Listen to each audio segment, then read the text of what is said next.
If you can't feed 100 people, then feed just one. We need to find God, and He cannot be found in noise and restlessness. God is the friend of silence.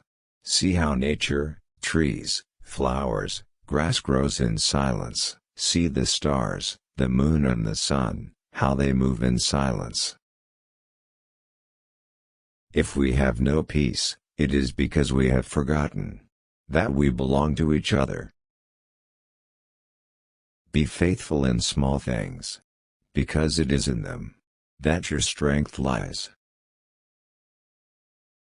We shall never know all the good that a simple smile can do. We think sometimes that poverty is only being hungry, naked and homeless. The poverty of being unwanted, unloved and uncared for is the greatest poverty. We must start in our own homes to remedy this kind of poverty.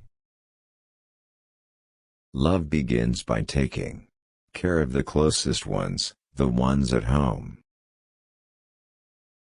Joy is prayer, joy is strength, joy is love, joy is a net of love, by which you can catch souls.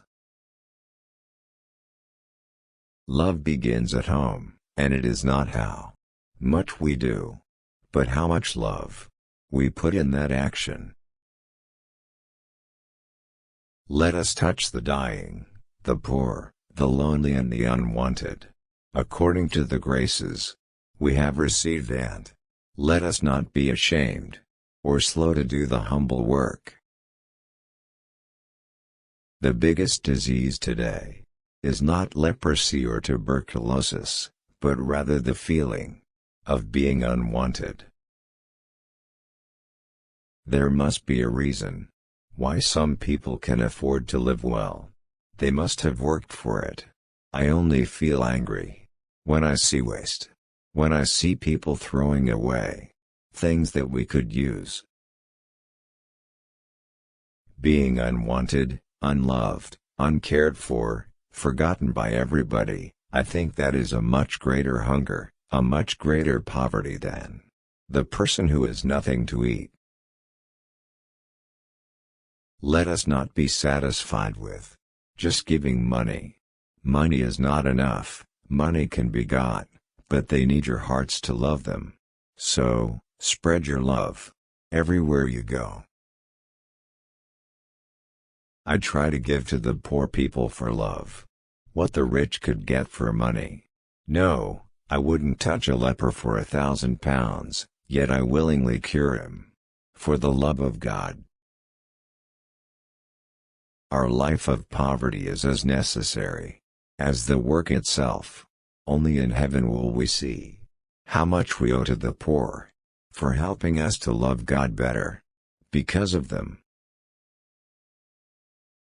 The greatest destroyer of peace is abortion, because if a mother can kill her own child, what is left for me to kill you and you to kill me? There is nothing between. There is always the danger that we may just do the work for the sake of the work. This is where the respect and the love and the devotion come in, that we do it to God, to Christ, and that's why we try to do it as beautifully as possible. Let us more and more insist on raising funds of love, of kindness, of understanding, of peace. Money will come if we seek first the kingdom of God. The rest will be given. Even the rich are hungry for love, for being cared for being wanted, for having someone to call their own.